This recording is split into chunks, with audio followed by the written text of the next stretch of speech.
Hello, listeners, and welcome to what is the final Plague Tapes ever. If we do another one, it'll be it'll be a different type of Armageddon. Something will have gone wrong. I'd be. Yeah, I mean, Final is a little bit too brave now, I think. It has to Well, be we'll see. over. It has to be We'll over. see.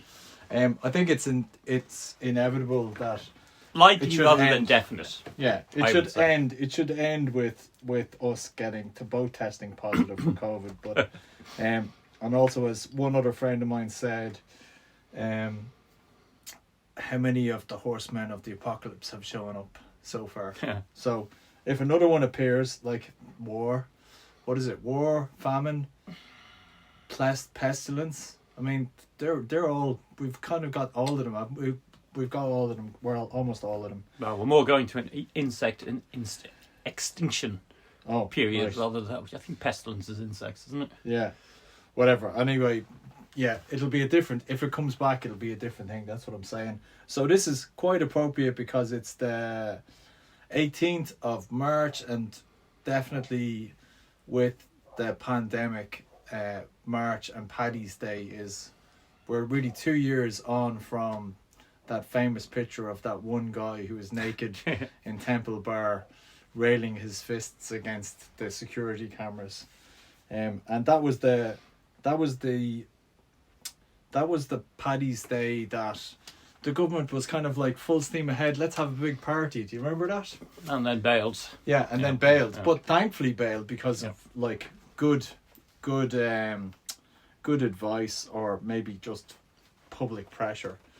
Anyway, tell me what the hell is going on. I'm really close to getting COVID now, Andrew. So tell me what exactly. Don't tell me what happens when you do get COVID, because you don't know. But tell me how likely it is that we're all going to get it. This is the end game of it being endemic, isn't it? It's the end game of removing restrictions when you don't have a sterilising vaccine. So that means you're kind of accepting that it's just going to circulate, and because the variants it's evolved to so far appear to be very infectious, transmissible, whatever term you want to use. Yeah. It'll circulate a lot. We're going through what I think Philip Nolan said was the exit wave at the moment. I think that probably has the wrong impression that there won't be other waves, but that's kind of where we're in the moment. So we've got hospitalizations are now the second highest they've been in the pandemic. Although they're saying a lot of those are incidental, and I think everybody at the moment knows multiple people who are positive. They've changed testing so much, and I think also because a lot of people do have the sense of, well, this is over, so they'll probably, even if they say antigen testing, they're probably not reporting results unless they need it for sick pay or whatever. So it's hard to know exactly how many, but I would not be surprised if the last week has seen somewhere between 300,000 and 500,000 people infected. Not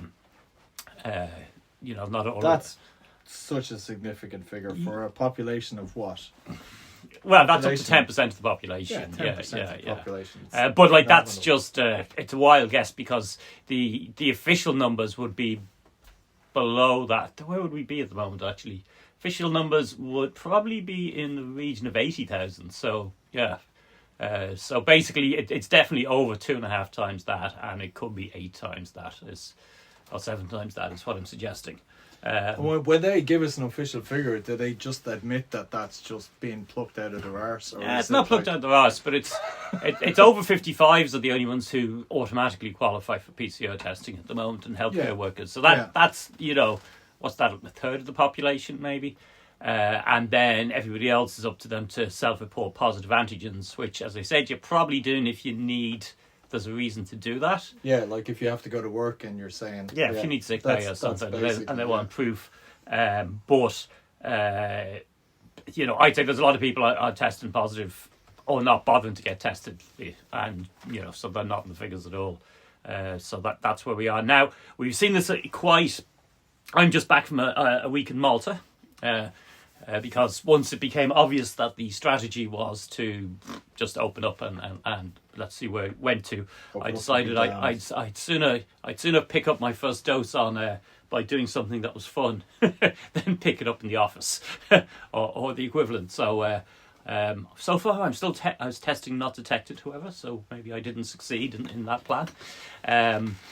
But we now call this not yet detected. Not yet detected, that's what we're calling it's so inevitable that we're all going to get it. Yeah, I was saying, like, I was comparing it yesterday to if you've a gang of people throwing tennis balls at you and they've got an infinite pile and you're dodging the tennis balls, you know at a certain point you're going to get whacked by one of them. Yeah. You're just walking back and forth across the court and there's lots of people throwing tennis balls at you. So that's where we are. So, so what I was going to say was... Oh, no, hold on. Tell me this. You were saying the second highest ever in the pandemic. What was the highest? The highest was January last year. January of last year. Yeah. Oh, that was like the post-Christmas debacle. Yes. I do remember. Yeah. Okay. So that, I think we peaked at about 2,040 in hospital at that point. And this week we had about 1,080, right? So back this January, I think we peaked at 1,040. So we're a bit above that peak of a couple of months back. So I'd spotted that happening about 12 days ago. I think the Monday before I headed off on holidays, I did a tweet thread going, oh, look, hospital figures have started going up again. Yeah. And in fact, they went up quite rapidly. I mean, they almost doubled, basically, in the space of about 10 days. However, it looks to me like it might actually be peaking because the last 3 days are actually very slightly down.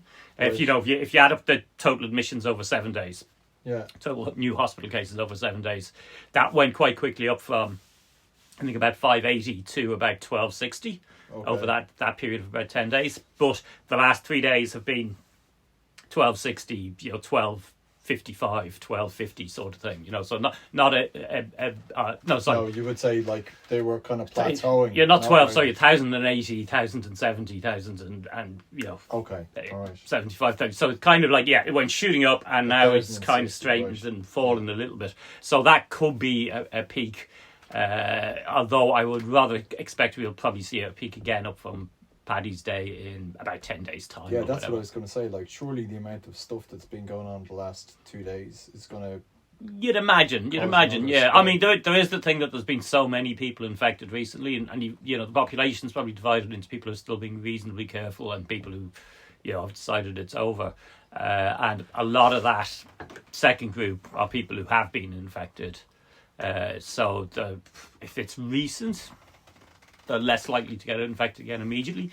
That's a little bit uncertain because, of course, we know we're talking about people this morning we've heard of who were infected in December or January and have caught COVID again already, which is one of the somewhat worrying aspects of it. And there's a report out from the UK Health Security Agency saying they now have, I think it's 64 cases of people who've had COVID 4 times with at least 90 days between each occurrence. That's why they're sure it's a separate one for each time. And so, sorry, that's how many people? 64 or something. 64. I mean, it was roughly that. And I think 6,700 who've had it 3 times, again, with the same 90-day requirement. So, I think with restrictions removed, then we're looking at most people probably getting COVID relatively frequently. Maybe, I mean, you could certainly say maybe every 4 months would be a reasonable expectation, or 6 months, unlikely to be longer than a year. So that is one of the great unknowns, is what effect that's going to have. I.e., if your chance of being hospitalised is 1 in 250 with your first infection, the second infection, is it less? And how much less is it? Yeah, of course. And we're kind of hoping, I guess, that becomes... there's a reasonable reduction each time. So that takes some of the pressure out of healthcare. So is the theory here that the immune system just gets better and better at detecting it and fighting it? I mean, so one of our problems is that coronaviruses were not studied that deeply, because common cold was felt to be harmless. Yeah. And so going into the pandemic, the amount of information we had about their behaviour wasn't huge, and some of the accepted wisdom on it turned out to be quite wrong. In particular, the idea that they didn't mutate very much, or that mutation was very slow. And of course, we got like 1,500 mutations. Yeah, with the march of the variants, we're going, oh no, actually that's not the way it is. And it kind of like retrospectively, that kind of makes it's not that surprising that that's the way it went. There've been some studies. I mean, I think I might have talked about this on the show in the summer, where I'd come across a couple of studies that had looked at how often people were getting reinfected, and it did appear to be sort of 6 months to a year. And it's sort of saying, well, it's likely then COVID-19 is actually going to be similar. Yeah. And I think with this current wave, we've seen that because a lot of people seem to be reporting getting infected in intervals that are as low as 5 or 6 weeks. Now, possibly that's because the initial infection was Delta, and then Omicron was different enough that it evaded whatever immunity you had against, whatever antibody-based immunity you had against Delta. So I think the big unknown question will be: will we continue to see a cycle of variants, so that you get one, but that doesn't really stop you being infected by another one, so you just get Delta, Omicron, Beta, Omicron, Delta, that sort of shuffle, and maybe some new ones thrown in there, or will those intervals stretch out a bit further? Okay. Yeah, but I mean, based on the experience of the common colds, like the 4 of them, which are coronavirus ones, probably it would be reasonable to expect infection maybe once a year anyway, and quite possibly it would average out at around every 6 months. Isn't there talk about a different variant as well? Is that like now? Well, there's Omicron. There's an offshoot of Omicron called BA2, right. Which we're seeing a surge in cases across Europe. It's not just in Ireland, and not everywhere has opened up in the same way we have. Now, the opening up is somewhat synchronised because countries tend to copy each other, but certainly some people feel that the case surge isn't just the changes in restrictions, removal of restrictions essentially. Okay, they think but is also Omicron as well. That's a contributing factor. And this variant is also supposed to be more infectious than Omicron, which was more infectious than Delta, which was more infectious than the original. I'm somewhat wary of more infectious, because to know it was more infectious in that sense, you'd need to have an immunologically naive population to try it out on. It could well be that if you found some island where nobody had been infected and you divided the population into 2 halves, and through Delta at one and Omicron at the other, that they both get infected at equal rates. But Omicron is able to evade the immunity against infection that people got from Delta.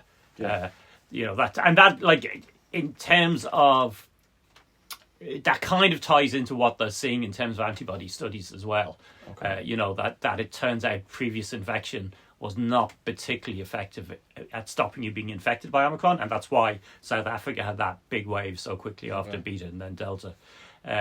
But fortunately, protection against consequences did hold up relatively well. So it's why you had lots of cases, but relatively lower number of hospitalizations, because that level of immunity was holding. Okay. So, I mean, that kind of brings us up to speed with where we're at the moment. So, I know we haven't really put much distance between ourselves and it, but have you got any thoughts in terms of the big trajectory of where we came from two Paddy's days ago to where we're at now? I mean, it's hard to formulate them exactly. I think our experience in Ireland was a lot less worse than some other places. Well, definitely true.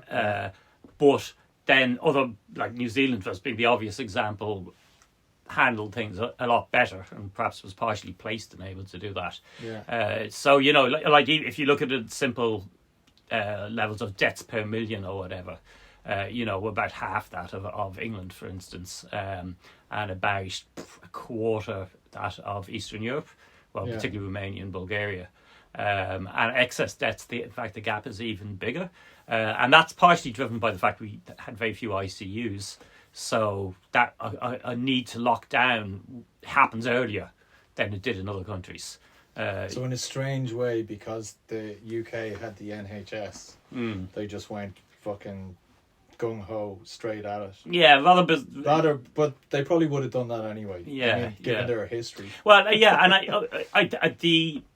I mean, if you remember this time 2 years back, there was that big focus on opening up. I don't know if they actually called them fever hospitals, but they were essentially fever hospitals. So they turned the Millennium Dome into a giant hospital and all that. Yeah, right? the story of that. Yeah. And that happened with City West here. Now, that was when the plan was not to do very much, allow lots of people to get infected, and then essentially try and protect the existing health system by sticking them in kind of things that were really just beds in a very big hall, and people would either make it or not kind make of it. field hospitals, weren't they? That fever hospitals is the classic term for that. It felt like a war, in a war scenario near the front, you're just sitting in some sort of place and getting very basic treatment. Yeah, and I think what upset that plan was the ICU issue that then emerged in Italy, became obvious in Italy, although if you're paying attention, it was obvious in China, that actually a very large fraction of people were sick enough that in order to treat them at all, you had to have quite a detailed intervention that required ICU units. Yeah. And you couldn't stick those people in field hospitals because it would be transparently obvious you were just sticking them in there to die. They just wouldn't have had a hope.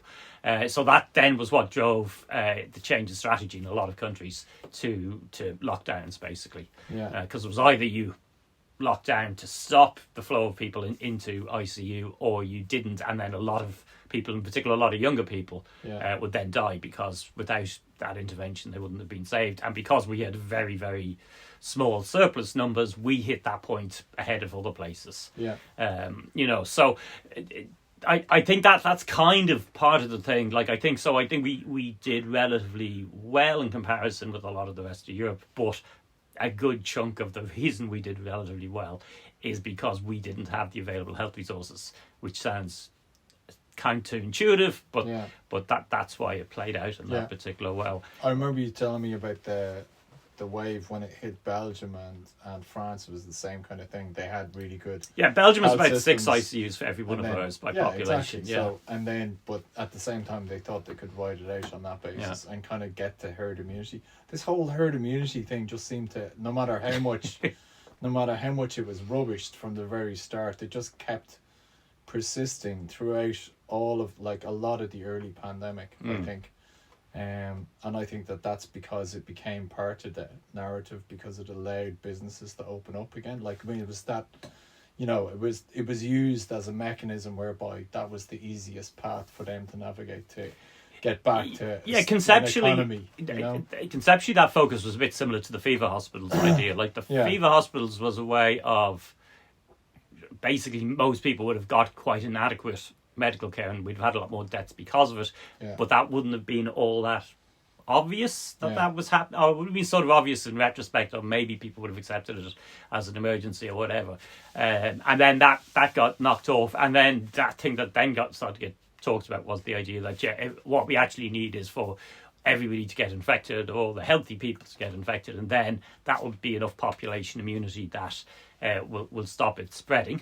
And of course, at this stage, we know that actually wasn't going to be the way it worked out. Now, we didn't necessarily know that at the time, although actually it should have been obvious, because respiratory viruses, they generally behave in the way we're seeing this behaving, like flu or influenza. So it would have been a total anomaly if it had behaved in a different way. Yeah, you don't. I mean, now that I know more now than I did then, the viral infections that you get long-lasting immunity from are generally ones that, when they get into the body, they then have to go into the blood system and get distributed to somewhere else. So they're basically active in your body for a while, and that means that your immune system can activate even if it hasn't seen them in quite a long time, and then block them. Okay. But that's not respiratory viruses. Obviously, it's the nose, it's the lungs, and you don't have that much in the way of active antibodies in your nose, for instance.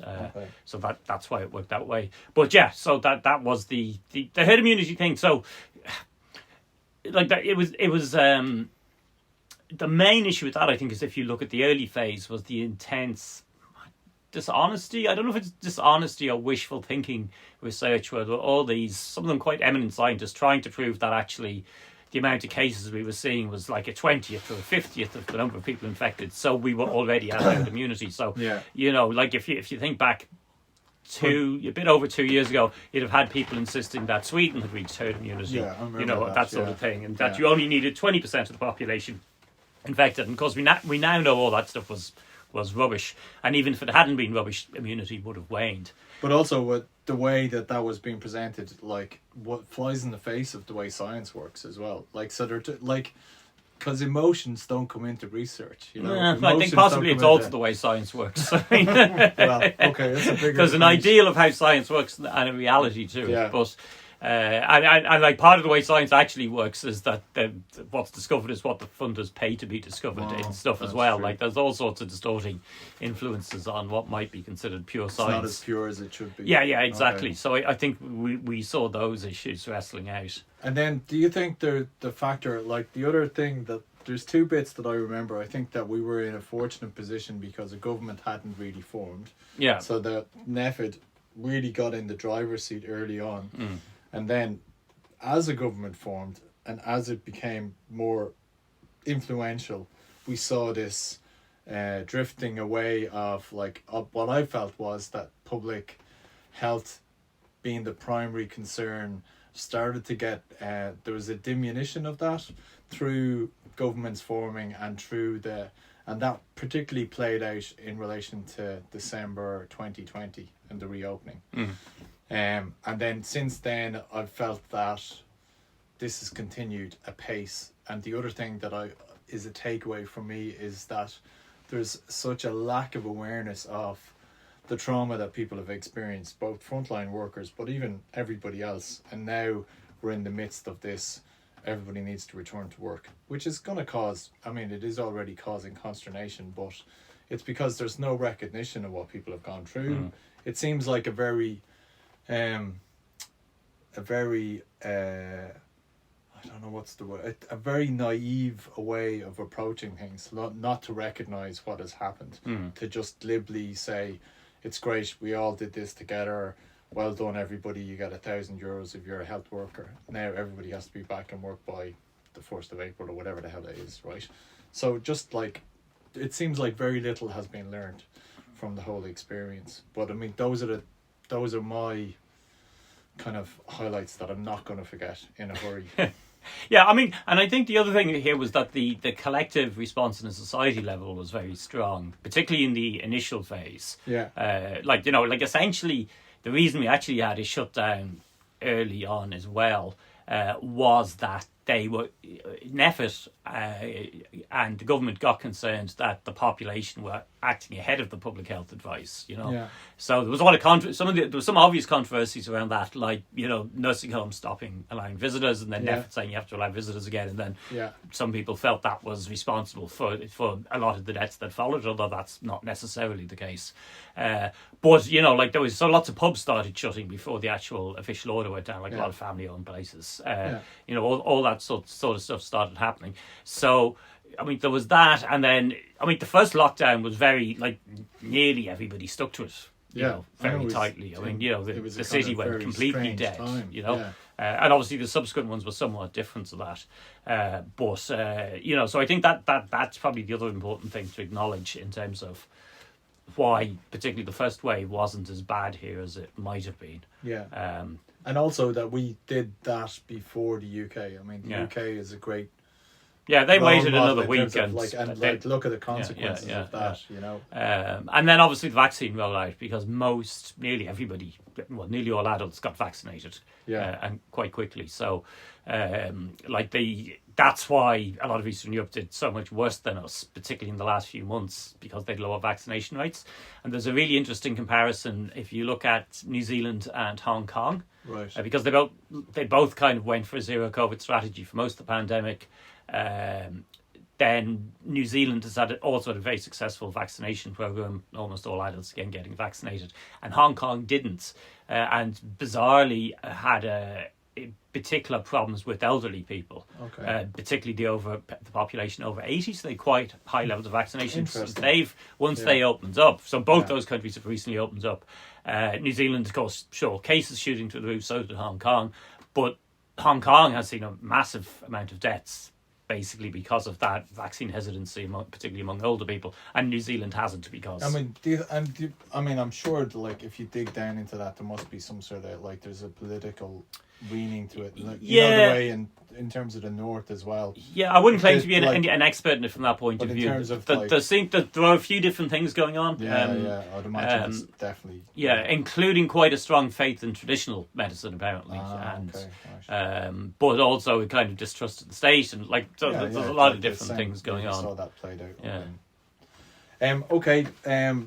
So yeah, I didn't have any other. I don't have any. I never have big thoughts in relation to this. It's just all about feelings. And you successfully avoided it so far, so that's great. So far, well, I was on a Ryanair flight 36 hours ago, so we'll see now over We're the gonna next keep day testing, or two yeah. as to what happens. It was funny, like, so I basically, yeah, as I said, I decided I was going to start doing stuff because I might as well pick it up doing something I actually like doing than Rather than going hanging to around work. till I catch That's it in true, work yeah, or whatever yeah. else. Exactly. So I went to Malta, which was interesting because Malta's still, like, everybody's still wearing masks, basically. Like, I was seeing more people wearing masks walking on the streets in Malta than I've seen in the local here. Tesco's, basically. And you start to wear them for transport and all the rest. So it was kind of interesting going from Ireland there and then coming back. And actually, when I was catching my flight and checking in, the Ryanair check-in person was saying, "Have you got all your vaccine certificate and your passenger locator form?" Yeah. And I nearly went, "Yeah, no, we don't need to do that anymore." And then I went, I don't want to do that because then they're maybe going to go, "No, you do," and I won't get in the flight because they're not up to date. So I just said, "Yeah, it's all in the form," which it was because I just uploaded my documents both ways. But so it was kind of strange coming back to Dublin at midnight and coming out into arrivals and like 10% of people waiting for people wearing masks. So well, my experience was flying from Dublin, which is a practically deserted airport, on the 2nd of February, and arriving into Heathrow, and it was just oh my God, there's no pandemic going on here at all. It was just packed, monged with people, and it was just like we're totally overstimulated because we hadn't seen that many people in so long. So. And it was the same experience on the way back. So. Yeah, so basically, like, there's a sequence of countries emerging out of it, and some are, Malta, way ahead of the curve. yeah, and like some are really Malta. behind. When I was there, you still had to show a vaccine cert to go into a museum. But if I'd have been there 2 weeks earlier, you'd have not only needed that for restaurants, but I don't think more than 6 people could gather outdoors as well. So that, so it's in terms of that high vaccinated countries. I think everybody is on their way out of it somewhat gingerly. Yeah. They'll all see waves like we're seeing at the moment as a result of that. And those waves will see significant hospitalisations because generally through the pandemic, older people were more careful than younger people. So that proportion of that population yet to have their first exposure is higher. So that's also what we're looking at the moment, I think. But I think that like because I think a lot of people are still understandably pretty nervous about this. Yeah. And I mean, I'm nervous about it. Like it's sort of. I was talking to a friend about this yesterday, and you can know what the facts and figures are in your head, but you spend 2 years trying to avoid these things, so it's very hard to just simply let go of that. I wouldn't even say let go. You don't want to let go completely. You don't want to. You can. It's like what I was going to say was like the actual data now suggests that it's probably similar to the flu in terms of severity if you actually catch it. Yeah. For like providing you've been vaccinated and boosted, preferably actually. So if you've been boosted, you're looking at a similar threat level to the flu. But unfortunately, it's much more transmissible, which means that most of us probably only pick the flu up every 3 years. Yeah. Maybe once. Like a 3 or 4 proper years. proper flu. Like we tend to call everything flu, but the proper flu where you actually you're in bed for a week sort You're of stuff. floored. Yeah. We didn't get that very frequently because it's not that infectious, whereas COVID's a lot more infectious. So even though the percentage chance if you get COVID or you get the flu of ending up in hospital or dying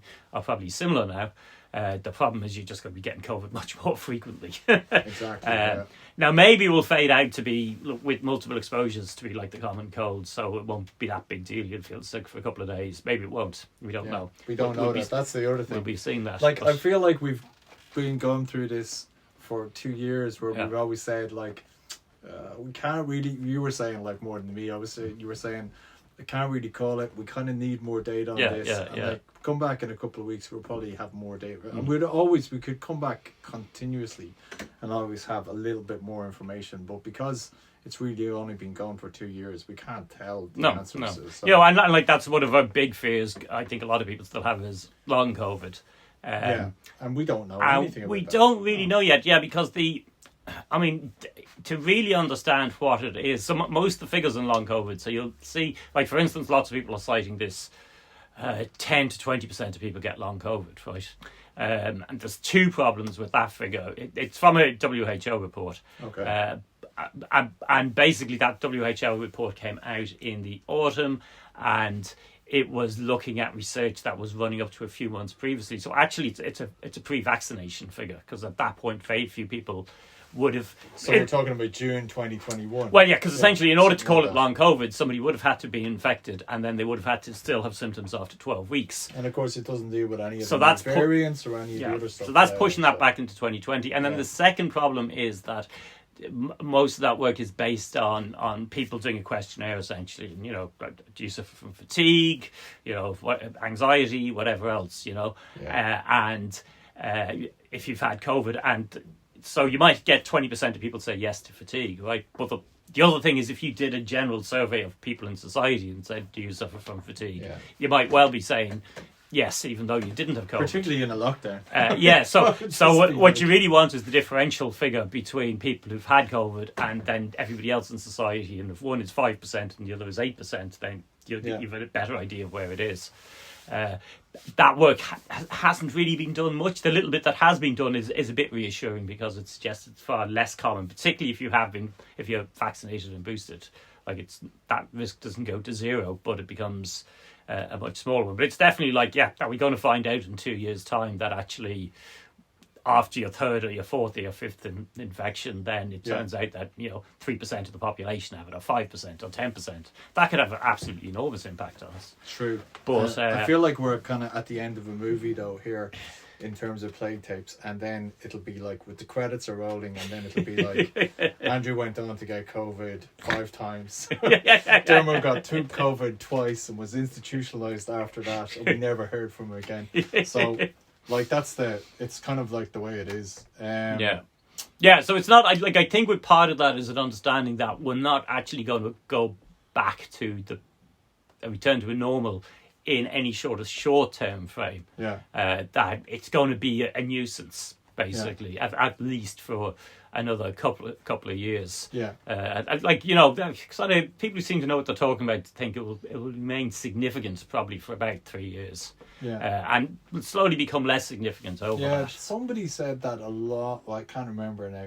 Quite some time, they were saying that like plagues last 5 years on average. So that would keep us in the same kind of trajectory. Okay, the other thing I want to say, it's like this was all your work in terms of, so it was quite amazing. It was great to actually get, because I totally did not listen to any of the nonsense or the constructed narrative or the managed spin that was coming from so many different quarters. And just being able to talk to you and ask you the questions and get an honest opinion about what was really going on was invaluable. So it was great that you did that. So thank you very much. I'm saying that on behalf of the 15 listeners out there listening to us now. Is that what we're down to? No, I have no idea. I don't know. Those guys are still out. Donald will tell us. Hopefully, Donald, if you're listening to this, tell us how many people are listening out there. But anyway, it's been amazing. I genuinely have to say that, it's kind of like a really strange, bizarre situation, but actually doing something like this, I think, it was great for me to be able to do it, and it it was great to be able to get the information that you were kind of analysing out there. So Also a useful well honesty done. check for me. Right? I was going, does that make sense what I'm saying? Yeah. I better go check those figures again. Yeah, that's true. If you're actually going to say it to everybody, you want to make sure that you're telling them the truth. Yeah, because I've said to a few people, like I think part of the reason I got into doing all the detailed write-ups and the detailed tracking of the figures is I understand stuff better that way. Yeah. Like, you know, that's what's always worked for me. If I want to really understand something, I need to actually write about it, basically, because it's that process forces you to look at things and forces you to go, Totally, yeah. is that true? Does that make sense? Does Yeah. that make sense in relation to that other thing I saw? And unfortunately, there's a lot of people out there, Andrew, who don't do the same thing. Don't do due diligence. They just riff. Yeah. But I'm delighted Spoof. that slowly Yeah. I've been dropping most of my monitoring Okay. bit by bit. Yeah. You know, so I still every day I go in and I put in the new hospital cases and ICU cases. Right. You know, and then I catch up every couple of days on where the cases are currently. Yeah. So, but it used to be like there was a long period of the pandemic. I knew at 10 o'clock this data came out, 12 o'clock this data came out. Yeah. 2 o'clock in the afternoon, the data for Northern Ireland came out. You know, on Wednesdays they released the deaths updates, and I had like a whole complex calendar that I was going through. I'm So you're secure returning enough to your in that life. we're coming out of this that I you don't. can I no longer actually have that start compulsion. reclaiming some of your life back. I can That's true. wait several hours before checking the data. And then you never know. We might come back with a plan. I mean, if people are funding all sorts of stuff, so if they want to fund us to actually look at the world and tell them what's going on, I don't mind. I can retire early. I'm totally into that. But anyway, they can all keep that in mind. Okay, thanks very All right. much. And maybe that's it. Yeah, Maybe. maybe that's it.